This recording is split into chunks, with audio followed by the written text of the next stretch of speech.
Hora de avaliar os jogadores, hora das notas.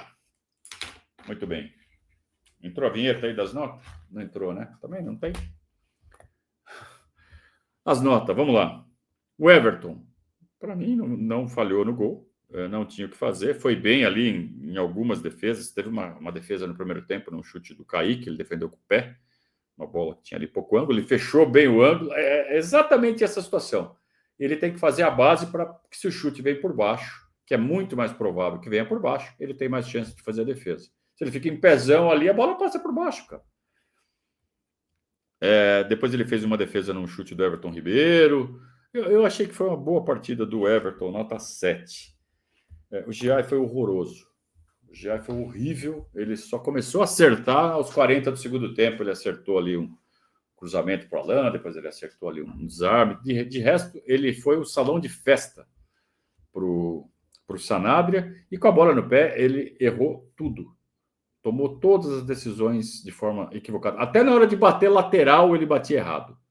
Batia no pé dos jogadores dos caras. Horrível. O Giai, nota 4. 4. Tá? Gustavo Gomes, só pela coragem, né, de ter entrado com o olho daquele jeito e dividiu tudo de cabeça como se não tivesse acontecido nada. Né? Rachou por cima, fez uma partida bem corajosa o Gustavo Gomes. Ele teve uma falha ali numa antecipação, uma falha por baixo ali, num cruzamento que veio da esquerda, no início do segundo tempo, talvez vocês se lembrem desse lance, mas de resto achei que ele fez uma partida ok e com muita coragem, né? Nota 7. O Murilo, para mim, foi o melhor da defesa, estava muito firme, podia estar na cobertura ali do lance do gol dos caras? Acho que não, cara, ele estava na posição certa, e eu acho que é tudo mérito do Ademir na jogada, né? Tanto que porque ele não passa pelo Jefté, ele corta para o lado, né, para abrir o espaço. Então o Murilo estava na dele ali. Não vi culpa do Murilo no lance do gol, e nas outras jogadas o Murilo foi absoluto em todas. Muito firme, uma partida muito boa do Murilo, nota 7,5. Piquerez jogou muito pouco, vou deixar sem nota, entrou no lugar dele o Jefté. Discreto, né? Sem muita força, ele nitidamente abaixo do Piquerez, né? Nota 6. Emi Martínez, ele fica abaixo do Aníbal, pelo menos nesse jogo ele ficou abaixo, né? O Aníbal Moreno estava com mais ritmo, e o Emiliano Martínez talvez tenha sentido a falta do Lucas, também temos que dar esse desconto para ele, mas ele ficou um pouco abaixo do que o Aníbal vinha fazendo normalmente. Nota 6 para o Emiliano. O Lucas, sem nota, né? Jogou pouco antes de sentir a lesão. Entrou no lugar do Lucas o Aníbal Moreno, numa função diferente, mais adiantada, mais de 8, mais de preencher espaço na armação, e deixou a desejar. A gente está acostumado a ver nos últimos 4, 5 jogos o Lucas Evangelista dar aulas de camisa 8, né? E o Aníbal Moreno também ficou abaixo, nota 6. Andreas Pereira, muito cercado, a exemplo do que aconteceu contra o River Plate, ele estava bem marcado, bem cercado ali pelos meio-campistas do Bahia, mas isso deveria ter aberto espaço para outros jogadores aparecerem, por exemplo, o seu Aníbal Moreno, que, por não ter essas características, o Palmeiras acabou sentindo muito na armação assim que o Lucas Evangelista saiu. O Andrés Pereira, muito marcado, muito marcado. Podia ter saído da marcação, podia ter aparecido um pouco mais, podia.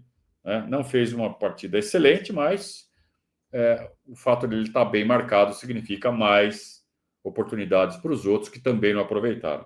Nota 5,5 para o Andrés Pereira. Entrou no lugar dele o Alan, fez tudo errado. Né? Só vou dar a passadinha de pano para o Alan naquela cabeçada, que eu acho que ele só não teve sorte, fez certo e não teve sorte, mas de resto ele fez tudo errado.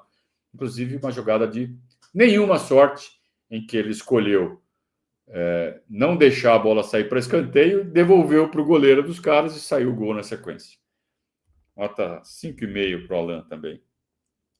Felipe Anderson começou o jogo muito bem, outro que sentiu muito a falta do Lucas Evangelista, poderia ter aproveitado os espaços que a marcação do Bahia estava deixando por conta de ficarem vigiando o Andrés Pereira, ficou um pouco abaixo também e muito cansado, sentiu fisicamente. Né? Nota 5,5 também para o Felipe Anderson. Entrou no lugar dele o Facundo, mas apareceu pouco, né? Ficou ali abertinho, tentando uma ou outra infiltração ali, não conseguiu nada. Nota 6 para o Facundo. Flaco Lopes. Muita briga, né? Muita luta, muita disposição, mas ele sentiu bastante a condição do gramado, né? Ele gosta de conduzir por baixo, ele foi um dos caras que mais sentiu essa questão do gramado. Nota 6,5 para o Flaco. Vitor Roque vinha sendo uma opção boa ali de ataque, no meio dos zagueiros do Bahia, sempre enchendo o saco, sempre tentando cavar uma falta, sempre tentando infiltrar na área. Não teve lá uma grande partida, não levou vantagem na maioria das jogadas, mas está sempre tentando, né? Está sempre buscando, e muito mais mérito da dupla de zaga do Bahia, que eu achei que fez uma partida muito boa, os dois, tanto o Xavier quanto o Ramos Mingo foram muito bem. Nota do Vitor Roque, 6,5. Entrou no lugar dele o Ramon Sousa também, não fez nada, não apareceu. Nota 6 para o Ramon Sousa. E o Abel muito mal. O Abel não teve uma tarde feliz em nenhuma das escolhas, ou quase nenhuma das escolhas que ele fez. A começar pela entrada do Aníbal no lugar do Lucas. Não era para colocar o Aníbal, era para pôr o Maurício. E podia ter consertado isso depois, e não consertou ao escolher tirar o Vitor Roque, a não ser que o Vitor Roque tenha pedido. Tá? Se ele não pediu, acho que não tinha que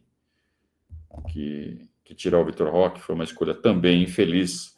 Nota 4,5